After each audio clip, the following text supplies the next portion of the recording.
안녕하세요. 사연을 부탁해입니다. 오늘의 사연을 소개하겠습니다. 우리는 대학에서 만나 결혼을 했습니다. 대학에 입학하고 동아리 신입 환영의 날이었어요.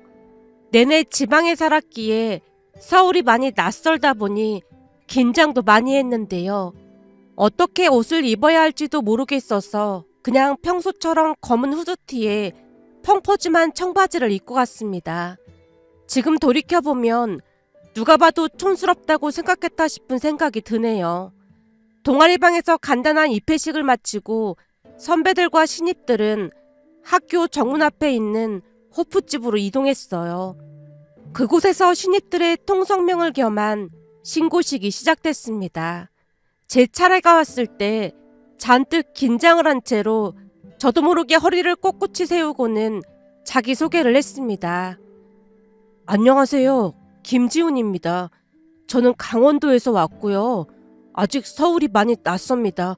암튼 잘 부탁드리겠습니다. 제 입에서 강원도라는 말이 나오자마자 여기저기서 웃음소리가 터져나왔어요. 왠지 그 반응이 부끄럽기도 하고 조금 민망하기도 했기에 제 얼굴이 붉게 물들었는데요. 순간 저를 보며 수줍게 미소 짓는 한 여학생이 눈에 띄었습니다. 잠시 후 이름을 들어보니 그 여학생의 이름은 이현선이라고 했어요. 현선이 또한 지방에서 서울로 올라왔다고 했기에 더욱 정이 갔던 것 같습니다. 그날 이후로 현선이와 조금씩 대화를 나누기 시작했고 그렇게 그녀는 제 인생에 중요한 사람이 되어갔어요. 하루는 아르바이트로 일하던 식당에서 점심시간을 막 넘기고 조금 한가해질 무렵이었는데요. 손님 두 사람이 가게 안으로 들어왔습니다. 그중 한 사람이 익숙한 얼굴이었는데요. 저도 모르게 놀라서 멈칫했는데 현선이도 당황한 듯 웃으며 물었어요. 지윤아, 너 여기서 일하는 거야? 얼떨결에 대답했습니다. 현선아, 공부하다 시간이 좀 남아서 겸사겸사 용돈도 벌 겸 하루에 4시간씩 아르바이트 하고 있어. 그녀가 고개를 끄덕이며 말없이 웃었는데 왠지 모르게 기분이 묘했습니다. 그렇게 대화를 마치고 그녀는 친구와 함께 식사를 하고 나갔어요. 그런데 이상하게도 현선이가 떠나는 모습을 보며 뭔가 더 해주고 싶다는 생각이 들었고 음료수 2개를 집어들고는 밖으로 급히 나갔습니다. 저기 현선아! 제가 부르자 그녀가 뒤돌아봤어요. 제가 쭈뼛거리며 음료수를 내밀며 말했습니다. 이거 친구분이랑 마셔. 현선이가 음료를 받아들며 환하게 웃었는데 그 웃음이 머릿속에 오랫동안 남았습니다. 그 뒤 현선이는 식당에 자주 찾아왔고 단골이 되었어요. 그러면서 우리는 점점 더 가까워졌습니다. 매일 만나진 않아도 그녀가 식당에 오는 날이면 마음이 설레고 하루가 즐거웠어요. 그렇게 자연스럽게 우리는 연인 사이가 되었고 대학 시절 내내 함께하면서 서로에게 더 깊은 감정을 느끼게 되었습니다. 제가 군대에 있을 때도 현선이는 한결같은 마음으로 기다려줬기에 어머니도 현선이를 참 좋게 봤어요. 그 뒤 대학을 졸업한 후 저는 바로 대기업에 취업을 했습니다. 회사 생활이 만만치 않았지만 항상 응원해주는 현선이가 있어 힘이 났습니다. 그리고 현선이는 7급 공무원 시험에 합격해서 공무원이 되었습니다. 서로 바쁘게 지냈지만 우리는 늘 함께였고 더 단단해졌어요. 취업 후 5년이 넘게 저는 열심히 돈을 모았습니다. 최대한 빨리 현선이와 결혼할 생각이었거든요. 그렇게 서울의 전세로 투룸 빌라를 대출 없이 구할 수 있게 되었고 어느 날 평소처럼 만나 함께 시간을 보내던 중 저는 마음을 다잡고 현선이에게 프로포즈를 했습니다. 현선아, 남들처럼 화려하게 시작은 못하겠지만 아직 젊기도 하고 회사에서 인정도 받고 있으니까 앞으로 더 열심히 살아볼게. 나랑 결혼해 줄래? 제 말을 들은 현선이가 살짝 웃으며 고개를 끄덕였을 때 가슴이 벅차올랐습니다. 그날 이후 우리는 결혼 준비를 시작했는데요. 결혼 준비를 하면서 놀라운 일이 일어날 줄 누가 알았겠어요. 우선 우리 집은 아버지가 일찍 돌아가시고 홀어머니신데 그동안 어머니에게 현선이를 인사시키기도 했기에 현선이네 집에 인사를 가기로 했어요. 물론 우리 집이 풍족한 편은 아니다 보니 결혼할 때 크게 도움을 줄 형편은 못 됐습니다. 어느 날 본가에 내려가 결혼 이야기를 꺼냈어요. 엄마, 현선이랑 결혼해서 빨리 자리 잡고 싶어요. 제 말에 어머니가 찌개를 한번 휘저으며 멈칫하더니 고개를 끄덕였습니다. 그럼 나야 더 이상 바랄 게 없지. 근데 말이다. 말끝을 흐리던 어머니가 뒤돌아섰고 긴 한숨을 내신 뒤 어렵게 말을 이어갔습니다. 내가 뭘 도와줄 수가 없어서 어쩐다니. 제가 손사래를 치며 어머니를 안심시키려 노력했어요. 엄마, 괜찮아요. 그건 현선이도 이미 다 알고 있는걸요. 그 말을 듣고서도 어머니의 표정은 한결같이 어두웠기에 제가 웃으며 말했어요. 엄마, 진짜 괜찮다니까요. 신경 쓰지 마세요. 어머니는 그제야 식탁에 앉았고 이모네 이야기를 꺼냈습니다. 이모네 민석이 결혼할 때 말이야. 며느리 쪽에서 집은 하나 해줘야 하는 거 아니냐고 엄청 난리였잖니. 그 바람에 네 이모랑 이모부가 부랴부랴 돈을 구해서 전세 얻을 돈을 겨우 마련해줬잖아. 그런데도 집을 못 사줬다면서 여전히 불만이라잖니. 제가 고개를 끄덕이며 기억을 떠올렸습니다. 네, 기억나요. 그때 그것 때문에 파혼한다 만다 난리도 아니었잖아요. 어머니가 한숨을 내쉬었습니다. 그러니까 내 입장에서는 더 걱정이 되지 뭐니. 근데 혹시나 현선이네 집에서도 그러면 내가 어떻게든 돈을 융통해 볼 테니까 아무 소리 하지 말고 알았다고 해. 엄마, 현선이네 부모님 그런 분들 아니라니까요. 그래도 사람 일 모르는 거잖아. 딸 가진 부모 입장에서는 그럴 수도 있을 것 같아서 그래. 그 말에 제가 단호히 말했습니다. 만약 그런 식으로 요구하면 결혼 안 하면 그만이에요. 제 말이 끝나기 무섭게 어머니가 펄쩍 뛰며 손을 내저었어요. 얘가 정신이 나갔네. 네가 어디 가서 현선이 같은 애를 또 만날 수 있을 것 같아. 그러니까 그런 얘기는 꺼내지도 마. 어이가 없어 웃으며 제가 되물었어요. 엄마, 대부분 아들이 아깝다고 하던데 너무하신 거 아니에요? 어머니가 한숨을 내쉬며 눈을 흘겼습니다. 내가 오죽하면 이러겠니? 주변을 둘러봐도 현선이 같은 애는 없다 그 말이야. 애가 어쩜 그렇게 속이 깊은지 전에도 군대 가 있을 때만 해도 그래.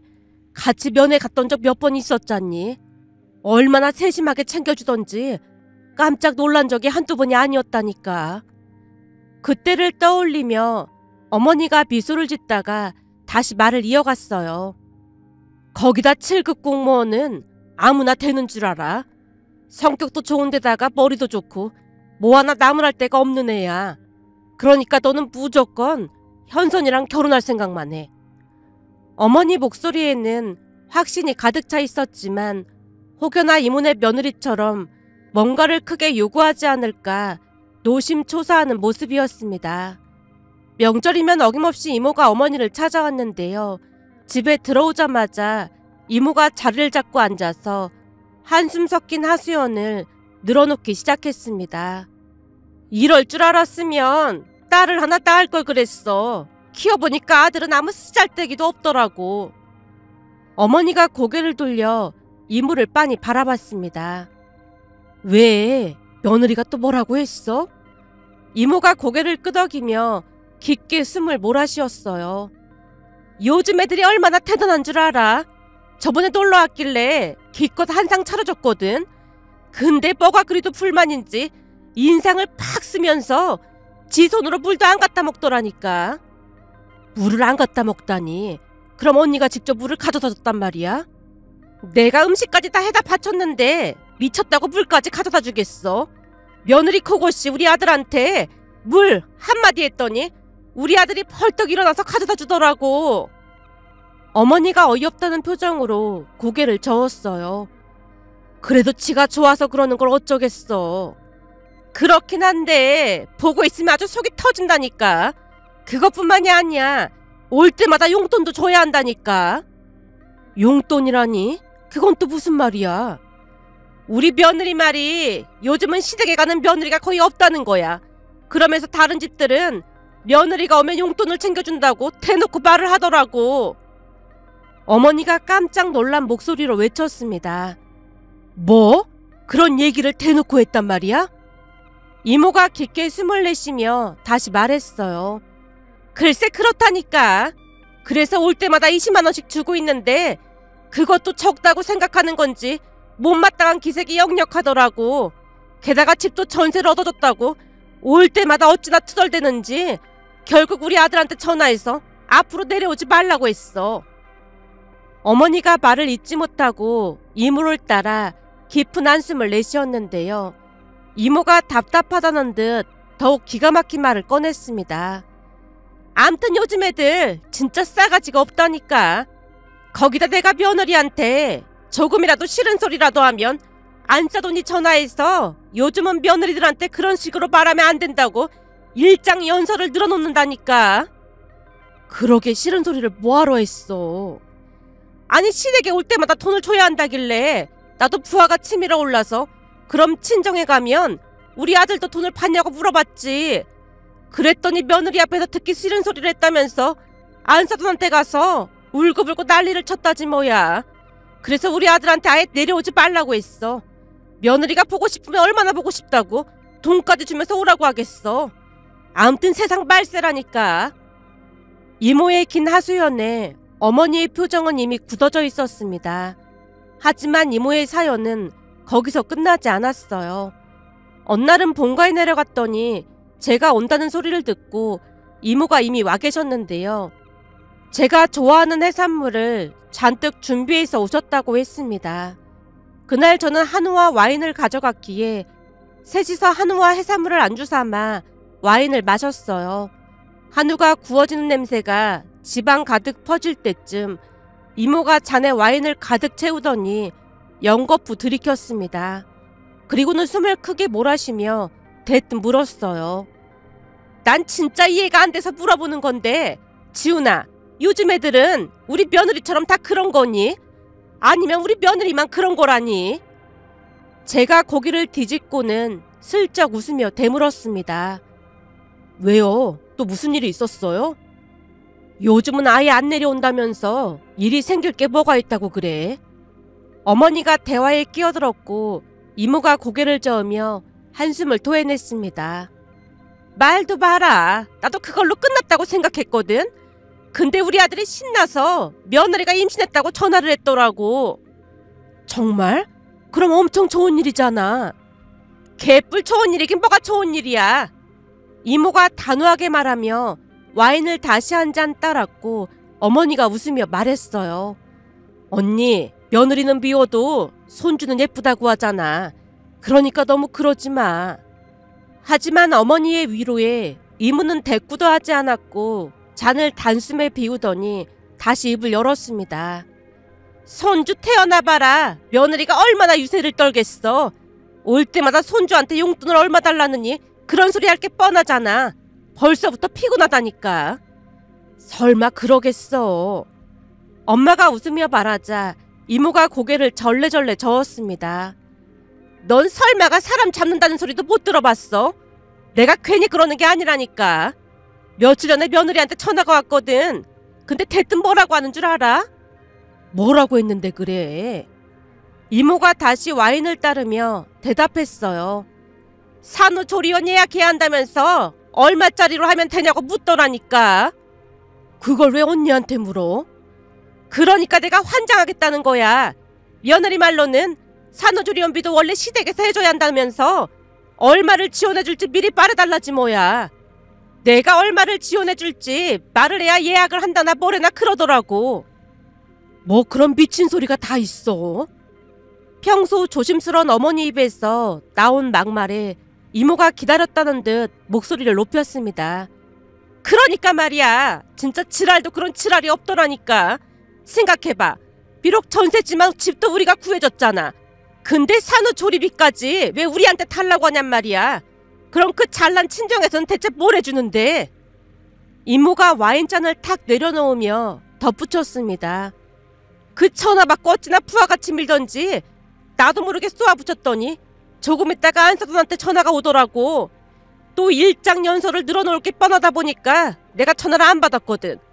그랬더니 안사돈이 우리 아들한테 전화해서 난리를 쳤던 것인지 우리 아들이 나한테 전화하고 문자하고 내가 속상해서 살 수가 없다.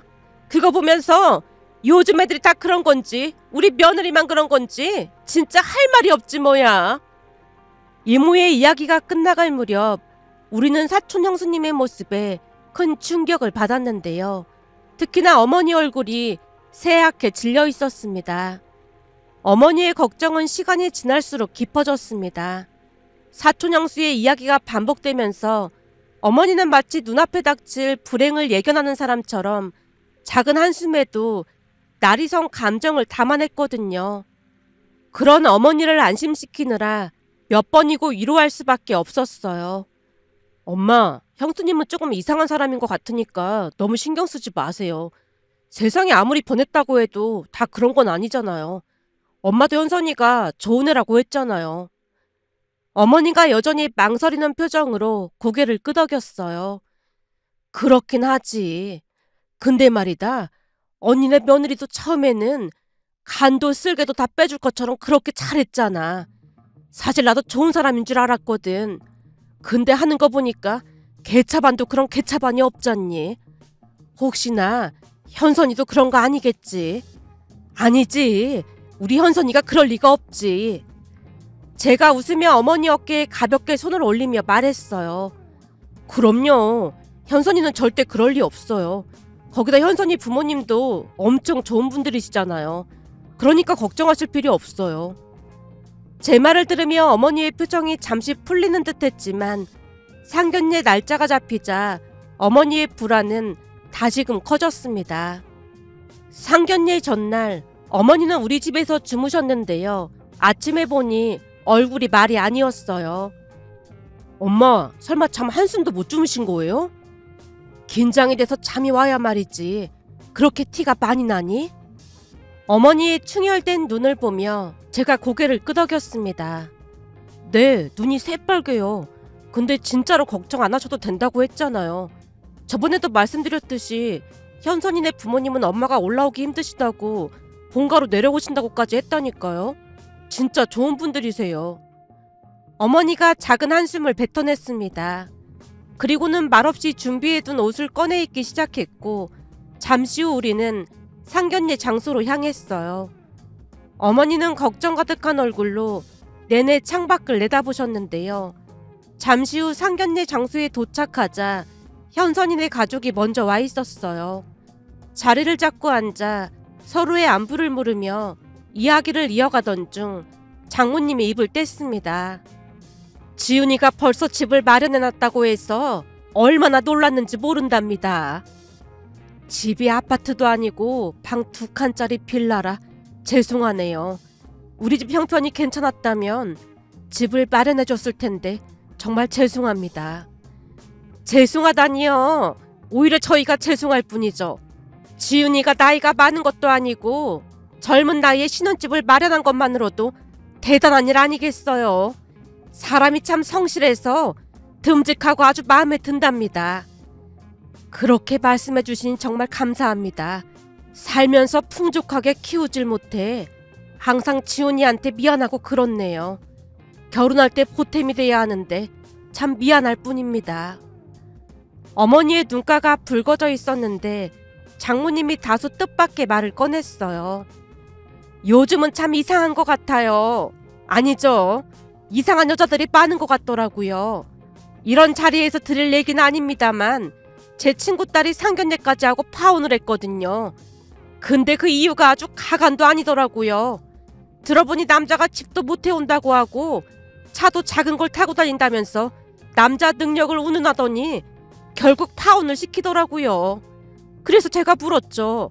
그럼 니네 딸은 집도 마련하고 큰 차도 샀냐고요. 그랬더니 친구네 딸은 20대 후반인데 2천만 원 모았다는 겁니다. 그 얘기 듣고 기가 막혀서 말이 안 나오더라고요.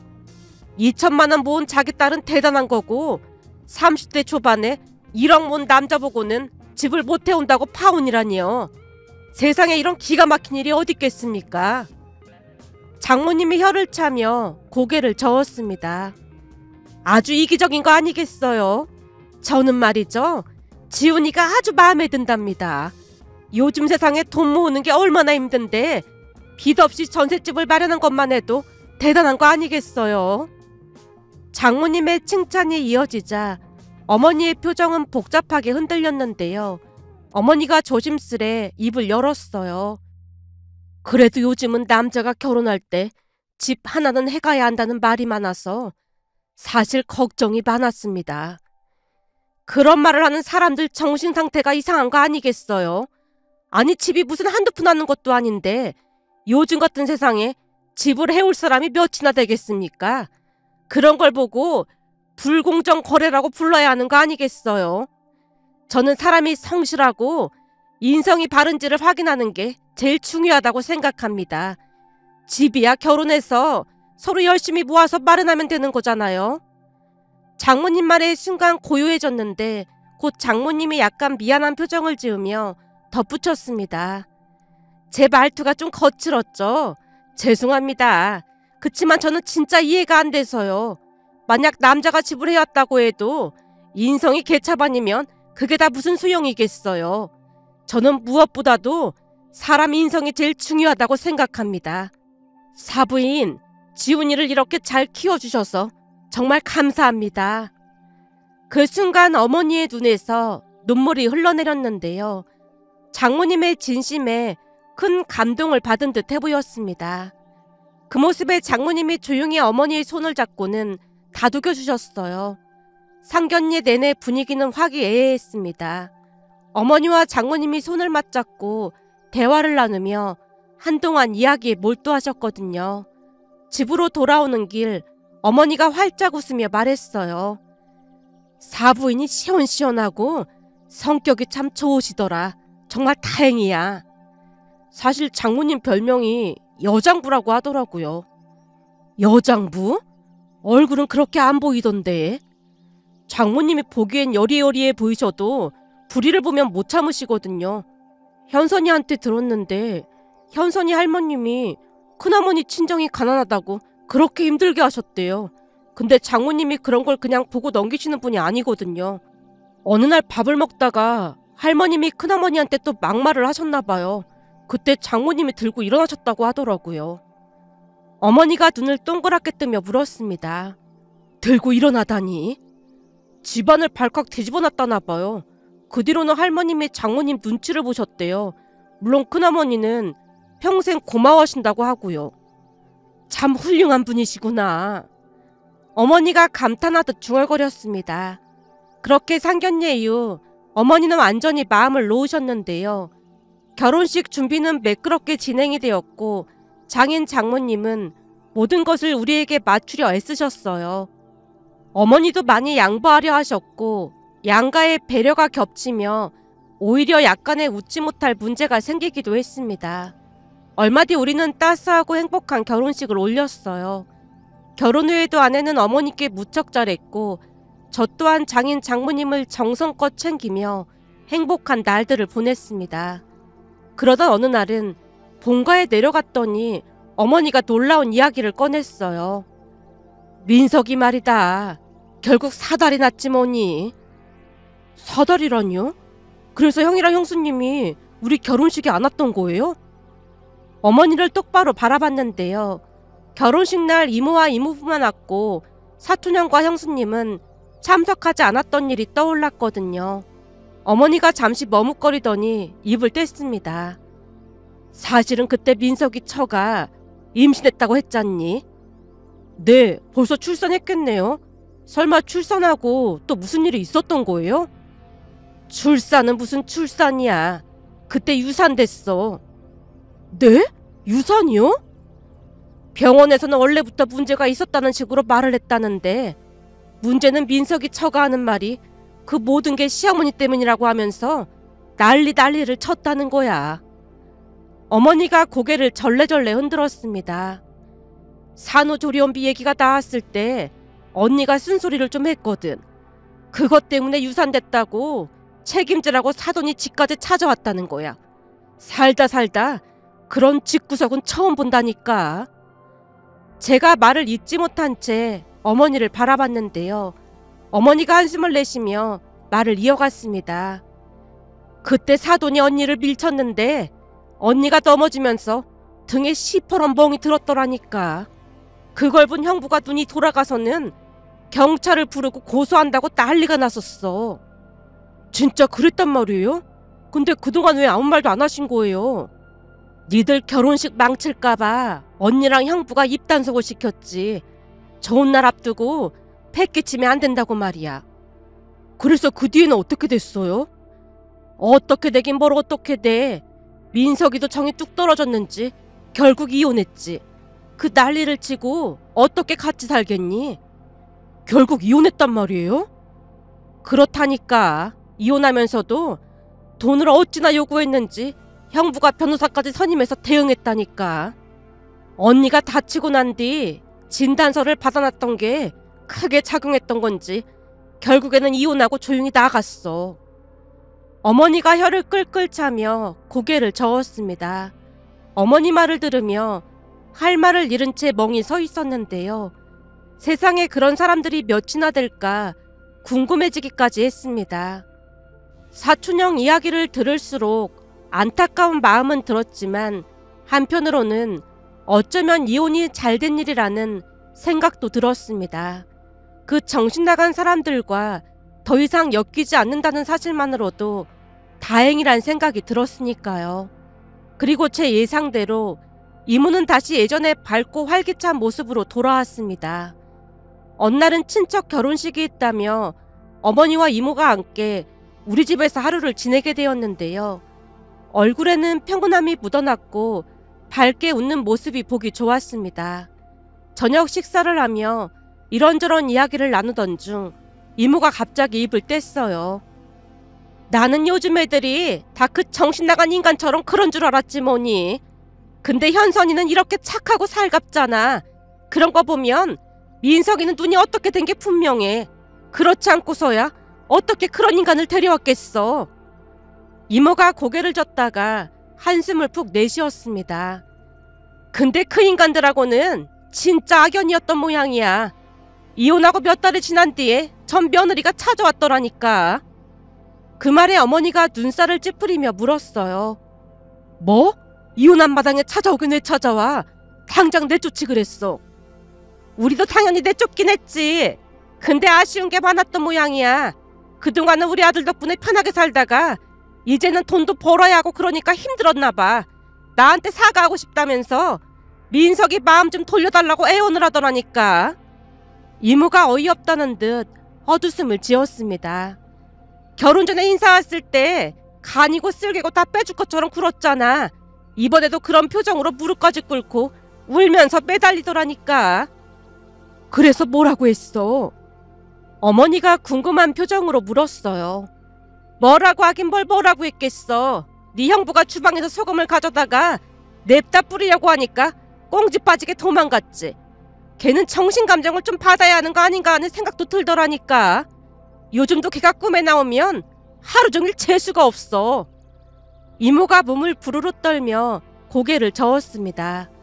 그러더니 곧 아내를 바라보며 따뜻한 목소리로 말했어요. 내 동생이 정말 힘들게 살았는데 이렇게 착한 며느리가 들어와서 얼마나 다행인지 모르겠어. 현선아, 늘 고맙구나. 앞으로도 내 동생 잘 부탁한다. 이모의 말에 아내가 얼굴이 빨개지며 쑥스러워했습니다. 그런데 다음날 이모가 거실 서랍장에 돈 봉투를 남겨두고 가셨고 이모에게 돌려드리려고 했지만 이모는 그저 고맙다는 말만을 할 뿐이었어요. 이모의 마음이 고스란히 느껴지면서 마음이 뭉클해졌습니다. 얼마 전에는 장인 장모님과 어머니를 모시고 제주도로 여행을 다녀왔는데요. 양가 부모님이 행복해하시는 모습을 보며 행복하고 감사한 마음이 들어 이렇게 글 남겨봅니다. 오늘의 사연은 여기까지였습니다. 즐겁게 보셨다면 구독, 좋아요 부탁드립니다. 고맙습니다.